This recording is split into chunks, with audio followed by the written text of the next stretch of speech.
In today's video, I'll be discussing Netcat and Multihandler, when to use each, the use cases. Because most times when you generate a payload, you actually don't know which to use to listen for connections. Maybe you're playing a CTF or anything. So, um, yeah. So as for Netcat, when you generate a non-metapreter payload, or you generate a payload that is not a metapreter payload, you can use it with Netcat to listen for connection. And as for Multihandler, Multi-handler supports all type of payloads, be it Metapreter or any other payload. You know. So, and the reason Netcat does not support, oh sorry, the reason Netcat is not compatible with Metapreter is because um, you can't interact with a Metapreter payload via a normal terminal, a normal shell. So it has a list of specific commands you run, which Netcat does not have, or you can't just run from a normal bash shell. So that's why you need to specify. That's why you can use multi-handler for a metapreter payload, and you can use netcat for any other payload that is not metapreter. I hope you get. So as for netcat, use netcat with a non-metapreter payload, and as for multi-handler, multi-handler supports all type of payload, be it metapreter or any other payload. You know, so non-metapreter payloads and metapreter payloads are supported by multi-handler. So as far as you specify the payload type, the listening host, and the listening port. So now we'll take a look at generating a payload, a reverse payload. Then we set up the listener on the attacker machine. So when we execute on the target machine, we get a shell. And we also look at generating a metapreter payload and listening for a connection with Netcat on the attacker machine, then executing it on the target machine and see if we get a shell. So let's generate the non-metapreter payload first. Using MSF Venom.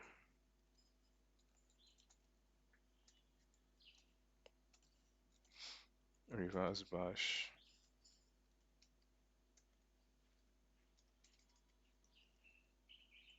Hmm.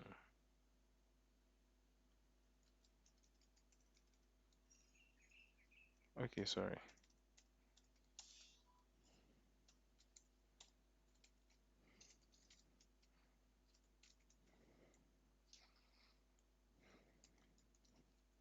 So we need to check what our IP address is for the listening hosts. So 168.0.122.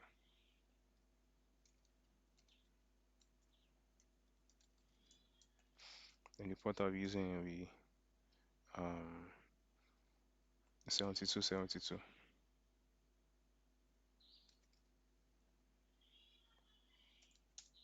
I'll encode with a generic shell. Then I iterate 12 times.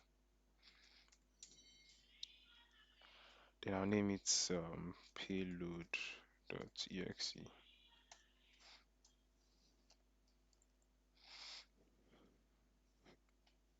I'm not even connected to the internet.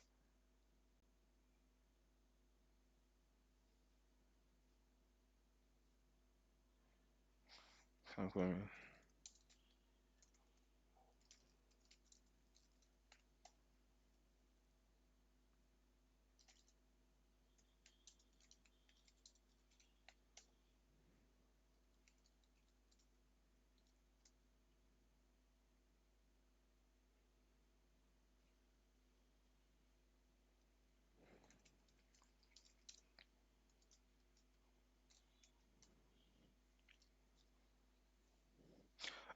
So the next thing we need to do is to transfer the payload to the target system.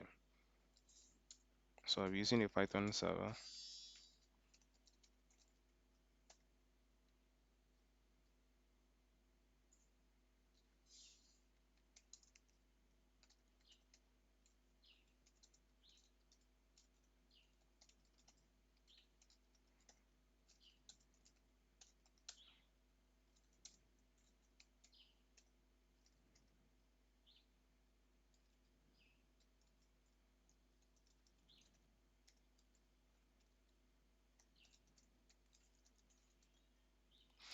Yeah, so I'll make it executable.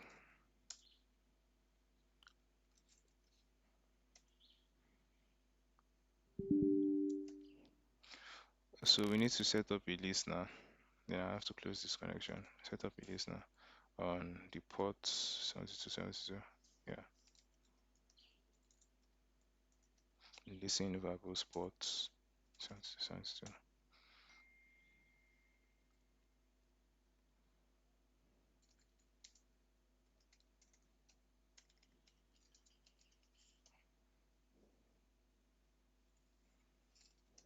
So as you can see, we have your reverse shell using a non-interpreter payload. So the next thing you need to do is this works. Sorry, it worked rather. So the next thing you need to do is to generate an interpreter payload, then listen for the connection with Netcat.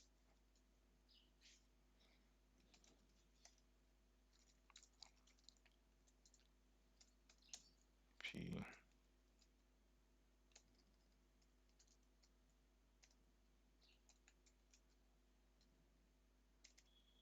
X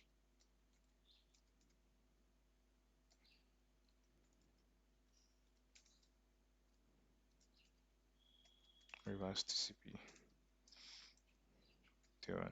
We set our listening host again. Choose our IP.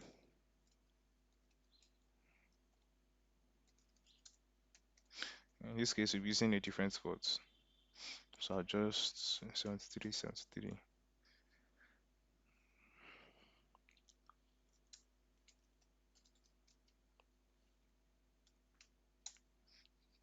Then our output and name it's payload 2 dot exe.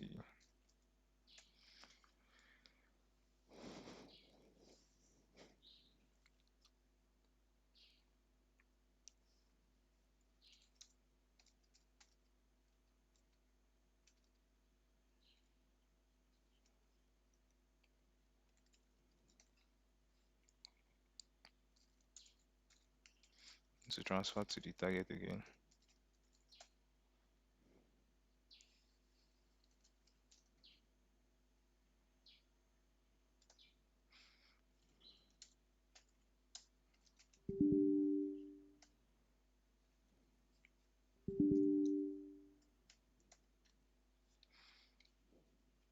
So let us set up a Netcat listener.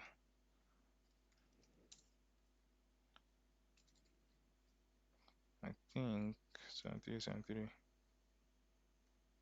Okay.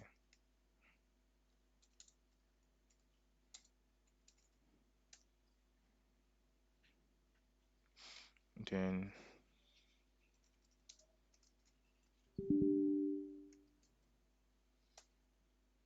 so as you can see, that didn't work. Um, so I'll listen for your connection using multi-handler and see if it works.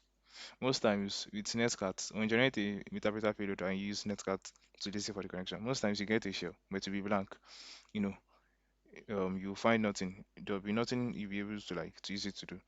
So we just use multi-handler to listen for a connection. No use exploits. Multi-handler.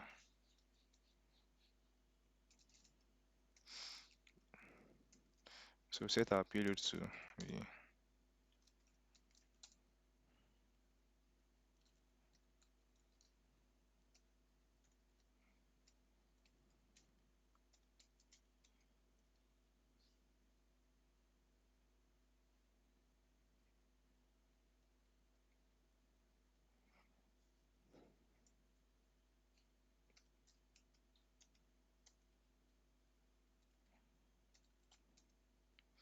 reverse TCP.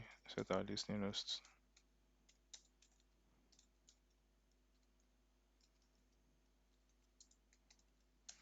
73, 73.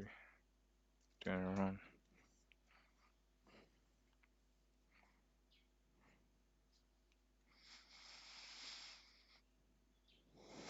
So we run the payload again.